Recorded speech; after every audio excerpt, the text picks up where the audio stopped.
interesting to see whether it'll be Alexandra Shapiro or Tinny Garrigo. So I know when she does take the stand, that'll be interesting to see how that plays out. And I want to ask you about the indictment, specifically the second superseding indictment. Are you surprised prosecutors filed it just so close to trial? You know, we're seeing more charges now. There's more victims now since the indictment, the first indictment back in September. But why do you think they filed it so late?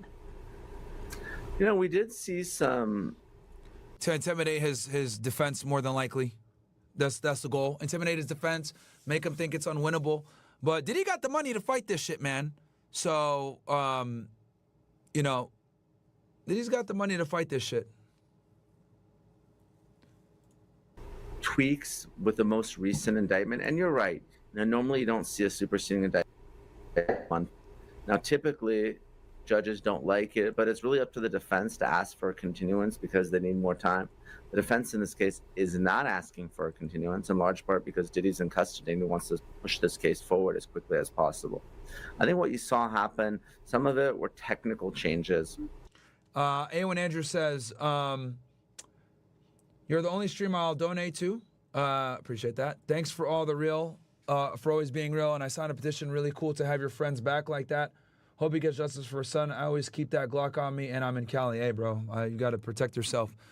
Yeah, man. Steve is great people, man. He's been with me for years as my accountant. You know, when this originally happened, when his son originally passed, it was killed. You know, I asked him, how can I help? And he said, you know, don't worry about it. It's not your problem.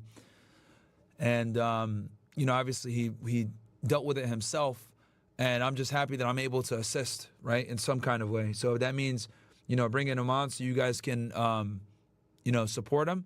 I'm going to do that, man, because at the end of the day, Steve is a great guy. He's a good man. He works really fucking hard, has a very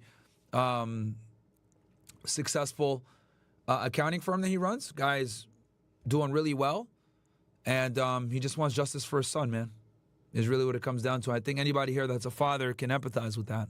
I'm not even a dad, and I feel sorry, so I can only imagine what he's going through.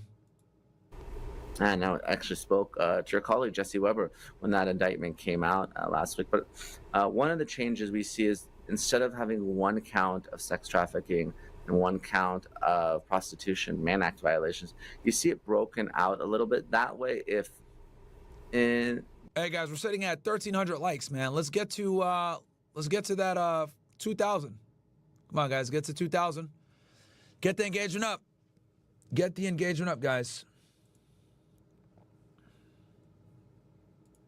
The possible but not likely event that the jurors find that victims 1, 2, and 3 weren't all sex trafficked, they can maybe, you know, return a guilty verdict on one count with respect to one victim and then not guilty on another. So we do see that separation. It does appear that the time length was lengthened. We're talking about a greater period of time of allegations here, but there may be a gap as well where they don't have victims who were trafficked during that time. So I think they also split up some of the allegations to account for the time as well. But I don't think there's a whole lot of substantive changes to the newest indictment. And the prosecution actually sent a letter to the judge and the defense saying, you know, even though there are additional charges, all this evidence has been produced in discovery already. So there's nothing new here. And therefore, there's no good basis for a continuance if the defense were to ask for one.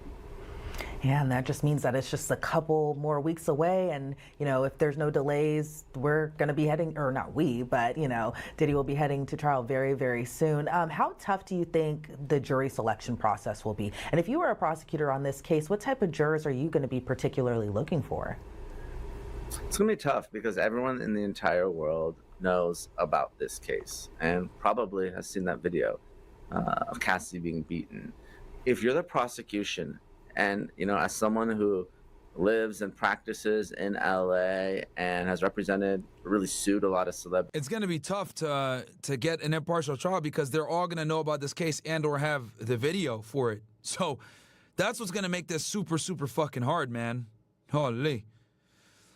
You want to make sure that there are no fans on that jury.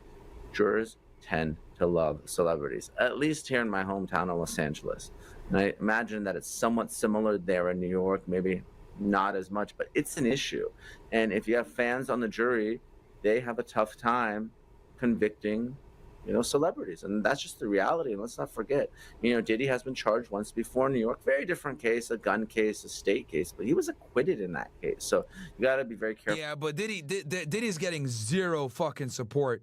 No one thinks he's innocent. Like, and that speaks volumes, chat.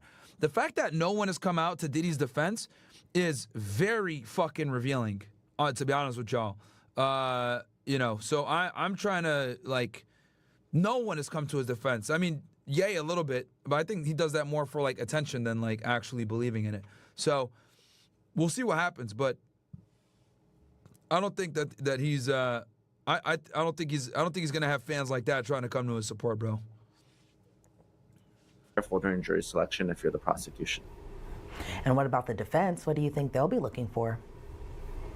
The defense is going to look for folks who would potentially buy the argument of consensual sex, because let's not forget, if you're an adult and there's been no allegations in the criminal case of sex trafficking of minors, so adults can consent to any sex they want, no matter how freaky it is. So I think that's going to be the defense here. Someone that might be prone or at least willing to sort of buy that argument. Someone that, and obviously you're not going to ask personal sexual questions of the prospective jurors, but if you can get a sense of, well, you know what, this is a juror that might say, even if it's some sort of group sex activity or orgy or being filmed or whatever the case may be, that juror might believe that this particular witness or victim might have consented to it.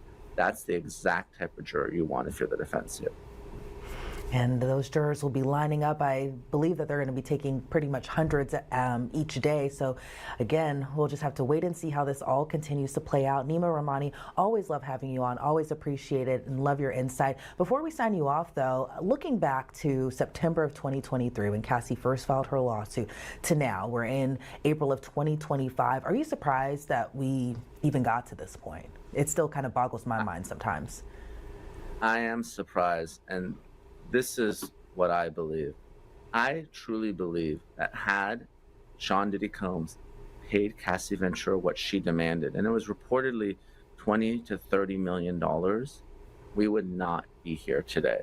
Let's not forget, Cassie was up against the statute of limitations. New York State had opened it, and I believe that window was closing in November 2023. So they were negotiating behind the scenes. Reportedly, obviously, we don't know if this is accurate or not, Diddy was only willing to pay $10 million, which really amounts to 1% of his $1 billion reported net worth. Had he just paid her what she asked for? Interesting. We might not even be here today. So the fact that it may have been not only Diddy's violence, but his greed that put him in this position is very telling in my opinion. Yes, it is. And that fall from grace really just felt like once it started, it just went from there. Nima, again, thank you so much. It'll be very interesting to have you back on, or